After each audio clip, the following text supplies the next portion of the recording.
بتائیے گا جو 6 جج صاحبان کی جانب سے سپریم جوڈیشل کونسل کو خط لکھا گیا، بڑے خطرناک انکشافات اس میں ہوئے ہیں، کس طرح سے دیکھتے ہیں اس خط کو؟ دیکھیں جی، ویسے جو یہ ایکٹ ہوا ہے یہ میرے خیال سے بہت پاکستان کی شاید تاریخ کا یہ پہلا واقعہ ہوگا کہ جس میں اتنے بڑے لیول کے اوپر اور بڑے جو ہے وہ ایک میکنزم کو انہوں نے وہ دکھایا ہے، اور 6 ججز کا آلموسٹ جو ہے وہ تقریباً ہائی کورٹ اسلام آباد ہائی کورٹ آپ مکمل کہہ رہے ہیں سوائے چیف جسٹس کے، تو 6 ججز کا متفقہ ایک لیٹر ہے جو لکھا گیا ہے چیف جسٹس آف پاکستان کو، اور اس کے اوپر جو ہے وہ اجلاس بلانے کے لیے، اور اسی کے اوپر ہماری آج لاہور ہائی کورٹ کی بھی ایک میٹنگ کال ہوئی ہے جس میں اب کل لاہور ہائی کورٹ بار کا ایک اجلاس منعقد کیا جا رہا ہے، اور جس میں ہم اس بات کی جو ہے وہ کنڈیم کرتے ہیں کہ یہ ایسی چیزیں نہیں ہونی چاہیے۔ جوڈیشری جو ہے وہ ہم آزاد عدلیہ کے لیے ہم 2006 سے جو ہے اور بلکہ 1999 کے بعد کو کے بعد یہ ہم اسی میں ہی پڑے ہوئے ہیں کہ جی ہم آزاد عدلیہ ہونی چاہیے، اور خاص کر 2007 کی جو وہ تحریک تھی، 2007 کی تحریک ہی یہی تھی کہ ہمارے جو جوڈیشل افسران ہیں وہ آزاد ہونے چاہیے، اور اگر وہ آزاد نہیں ہیں تو پھر آپ اندازہ لگا لیں کہ پھر باقی جو افسر جو لوگ ہیں وہ کہاں پہ سٹینڈ کریں گے۔ بتائیے گا پہلے وکلاء کو آڑے ہاتھوں لیا جا رہا تھا، خواہ وہ صوبائی یا قومی اسمبلی کے رکن ہیں، ابھی جج تک جو ہے وہ محفوظ نہیں، تو ہم انصاف کی امیدیں کس سے لگائیں؟ بھائی یہی بات تو آپ سے کہہ رہا ہوں کہ ہماری انصاف کی امیدیں تو انہی جوڈیشری سے ہی تھی نا، تو اب وہ آخری جو ہمارا ایک قلعہ رہ گیا تھا، اب اس قلعے کے اوپر بھی جو ہے وہ ایک قسم کا ایک بہت ہیوی قسم کا اٹیک ہوا ہے، تو جو انکشافات اور جو اس خط میں لکھی گئی باتیں ہیں وہ تو مطلب دل دہلا دینے والی باتیں ہیں، اور اس کے اوپر کوئی اگر چیف جسٹس آف پاکستان یا سپریم جوڈیشل کونسل کوئی ایکشن نہیں لیتی تو یہ اس کے جو ہے وہ بڑے خطرناک قسم کے جو ہے وہ نتائج نکلیں گے، چونکہ عوام کا جو اعتماد ہے وہ اعتماد ختم ہو جائے گا، کیونکہ ان کا ایک آخری ہوپ جو ہے وہ جوڈیشری تھی، اور اگر جوڈیشری کے اوپر ہی ایسا ہوتا ہے تو پھر جو عام عوام ہے وہ تو بالکل ہی نا امید، یا سمجھتا ہوں کہ بالکل ان کی امیدوں کے جو آخری وہ پل ہے وہ بھی ٹوٹ جائیں گے۔ ایچسن کالج کے پرنسپل کے استعفے کو آپ کس طرح سے دیکھتے ہیں؟ دیکھیں جی، وہ اس کی جو بات ہے وہ بالکل ٹھیک ہے کہ سیاسی جو ہے وہ مداخلت نہیں ہونی چاہیے۔ ابھی ہم یہ ڈسکس کر رہے تھے کہ ایک بندہ ہے جو کروڑ پتی ہے، اب اس کروڑ پتی بندے کے اوپر اگر کون سی ایسی بات آ گئی ہے کہ آپ اس کی فیس معافی کے لیے آپ اتنا اس کو کر رہے ہیں۔ بیسیکلی فیس معافی کا ایشو نہیں تھا، میرے حساب سے وہ یہ بتانا چاہتے تھے کہ میں فیس معافی کا ایشو نہیں ہے، بیوروکریسی یا جو مضبوط ہاتھ ہیں وہ اتنے مضبوط ہیں کہ ان کے لیے کوئی بھی چیز، وہ صرف اپنا جو ایکٹ ہے وہ بتانا چاہتے تھے کہ آئی ایم، کہ میں کچھ ہوں، یہ صرف تھی، باقی چیزیں جو ہے نا فیس معافی کا کوئی اتنا ایشو نہیں تھا۔ وہ کوئی عام آدمی نہیں ہے، کروڑ پتی آدمی، اور اس کے لیے کوئی اتنی چھوٹی فیسیں جو ہیں وہ کوئی اتنا میٹر نہیں کرتی تھی۔ پروٹیسٹ ہم یورپ کنٹریز میں بھی دیکھتے ہیں، لیکن یہاں پر کوئی بھی احتجاج کی کال اسپیشلی پاکستان تحریک انصاف کی جانب سے دی جاتی ہے تو پولیس جو کہ عوام کے جان و مال کی حفاظت کے لیے ہے وہی انہی کی دشمن بنتی نظر آتی ہے، تو کیا کہیں گے اس حوالے سے؟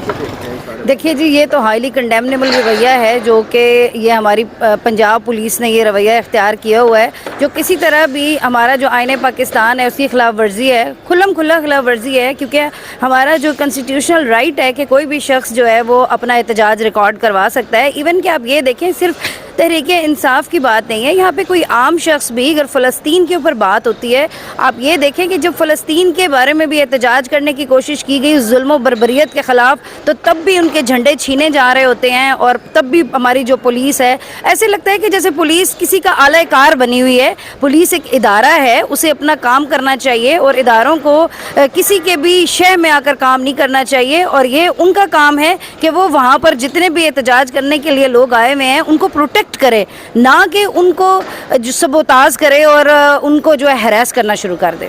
خفیہ ویڈیوز کا جو ٹرینڈ چل چکا ہے، اسپیشلی جج صاحبان کی نجی زندگی کی ویڈیوز بنا لی جاتی ہیں، یہ سب سپریم کورٹ کے علم میں ہے، لیکن اس کے باوجود بھی ابھی تک جو لیگل ایکشن جو ہے کسی قسم کا ابھی تک نہیں نظر آیا، کیا سمجھتے ہیں اس حوالہ سے، کیا کہیں گی؟ دیکھیے، وہ جو لیگل ایکشن نہیں لے پا رہے ہیں میرے خیال میں تو وہ بھی خوف زدہ ہیں۔ یہ بہت زیادہ تشویشناک بات ہے کہ اس طرح کی سچویشنز جو ہیں وہ ہمارے ملک میں آ رہی ہیں۔ آپ پوری دنیا میں دیکھ لیں، عدلیہ آزاد ہے، وہ اپنے فیصلے کرنے میں آزاد ہے، وہاں پہ اس طرح سے کوئی بھی انسٹیٹیوشن کو تباہ کرنے کے لیے اس طرح کے کوئی بھی ادارے اپنا کارنامے سر انجام نہیں دے رہے ہوتے، جس طرح کے کارنامے یہاں پہ ہماری فورسز جو ہیں وہ ادا کر رہی ہیں۔ ان کا کام ہے ہمیں پروٹیکٹ کرنا، اداروں کے ججز کو یا جتنے بھی ہمارے ادارے کے لوگ کام کر رہے ہیں ان کو پروٹیکٹ کرنا ان کا کام ہے. یہ سارے ادارے ہماری پروٹیکشن کے لیے, اس ملک کی حفاظت کے لیے, نہ کہ اس ملک کی دیواروں کو کھوکھلا کرنے کے لیے. تو یہ ہائیلی کنڈیمنیبل ہے. یہ جو بھی اس طرح سے کام کیے جا رہے ہیں, کسی کی نجی زندگی میں مداخلت کرنا, یہ ایک ایتھیکلی بھی بہت ان ایتھیکل سی بات ہے, اور ساتھ میں یہ بہت ہی زیادہ کنڈیمنیبل ہے. میں اس کو بہت زیادہ کنڈیم کرتی ہوں. بجلی کے اگر بلوں کی بات کی جائے تو جولائی میں پھر سے جو ہے بجلی کے بل بڑھانے کا الٹیمیٹم دے دیا گیا ہے. حالانکہ مسلم لیگ نون اور پیپلز پارٹی کا یہ کہنا تھا کہ ہم فری بجلی پرووائڈ کریں گے. کیا کہیں گے اس حوالے سے؟ وہ صرف اور صرف ان کا ایک بیانیہ ہوتا ہے, جیسے جوش خطابت میں, جیسے پہلے بھی جو اب کے ہمارے وزیر اعظم اس ٹائم بنے ہوئے ہیں, جو ہمارے مینڈیٹ کو چوری کر کے اس ٹائم وزیر اعظم ہیں, وہ پہلے بھی ایسے کہتے رہتے ہیں کہ جی میں جوش خطابت میں اس طرح کے کام کر دیتا ہوں. اور اب یہاں پر بھی مجھے لگتا ہے کہ انہوں نے خالی جوش خطابت میں اور عوام کو بیوقوف بنانے کے لیے, عوام کا ووٹ حاصل کرنے کے لیے, جو کہ پھر بھی عوام نے انہیں نہیں دیا, اور مینڈیٹ کے اوپر ڈاکہ ڈال کے وہ یہاں پر آئے ہوئے ہیں. تو یہ کبھی بھی نہیں ہو سکتا کہ وہ کبھی بھی عوام کی بہتری کے لیے کوئی کام کریں. یہ تو صرف عوام کا خون نچوڑنے کے لیے ہیں. آپ دیکھ لیں ہمارے جتنے بھی ادارے ہیں ان کو جتنی تنخواہیں جاتی ہیں, وہ انہی غریب عوام جن کے پاؤں میں چپل بھی نہیں ہوتی, وہ اپنے ٹیکسز کا پیسہ ادا کرتے ہیں. تو یہ ہمارے جتنے بھی اب اس ٹائم چاہے ججز ہیں چاہے جو بھی ہیں, ان سب کو جو بھی تنخواہیں جاتی ہیں وہ ان غریبوں کا خون چوس کر ان کو تنخواہیں جا رہی ہوتی ہیں. بتائیے گا, یہ جو 6 جج صاحبان کی جانب سے خط لکھا گیا, یہی بیانیہ عمران خان کا تھا؟ کہیں اسی وجہ سے تو نہیں عمران خان کو پابند سلاسل کیا گیا, ان کو ریلیف نہیں مل رہا, رہائی کے امکانات بہت کم نظر آ رہے ہیں؟ جی بالکل, یہ آپ کی بات بالکل درست ہے, میں اس سے اتفاق کرتی ہوں. اور اسی طرح سے آپ نے شاید پچھلی کچھ تقاریر ہماری سنی ہوں گی, جو اس ٹائم ہماری خاتون وزیر اعلیٰ ہیں, انہوں نے اپنے کافی سارے جلسوں میں یہ باتیں کی تھیں کہ ان کے پاس ویڈیوز ہیں بہت سارے ججز کی اور ان سب کی. تو یہ میں یہ سمجھتی ہوں کہ یہ شاید ان کو بلیک میل کرنے کے لیے, اور یہ صرف اور صرف اپنی حکومت کو قائم رکھنے کے لیے یہ سارا کچھ کیا جا رہا ہے, اور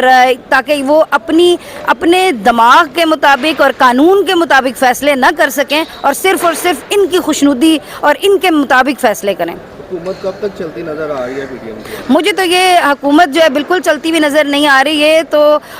وہ والا بیڑا ہے کہ جو ابھی تھوڑی سی بھی ہلکے سے ہچکولے سے بھی جو ہے یہ جلد ہی زمین بوس ہونے والا ہے, اور ضرور ڈوبنے والا ہے یہ بیڑا بہت جلد. کیونکہ یہ جس طرح سے عوام کے مینڈیٹ کے اوپر ڈاکہ ڈال کے اور عوام کی امنگوں کے خلاف یہ آئے ہیں, تو میں پورے یقین سے یہ بات کہتی ہوں کہ یہ بہت تھوڑے عرصے کا مہمان ہے. یہ صرف اور صرف اپنی حکومت کو قائم رکھنے کے لیے یہ سارا کچھ کیا جا رہا ہے, اور تاکہ وہ اپنے دماغ کے مطابق اور قانون کے مطابق فیصلے نہ کر سکیں, اور صرف ان کی خوشنودی اور ان کے مطابق فیصلے کریں. حکومت کب تک چلتی نظر آ رہی ہے پی ٹی ایم کی؟ مجھے تو یہ حکومت جو ہے بالکل چلتی ہوئی نظر نہیں آ رہی ہے. تو وہ والا بیڑا ہے کہ جو ابھی تھوڑی سی بھی ہلکے سے ہچکولے سے بھی جو ہے یہ جلد ہی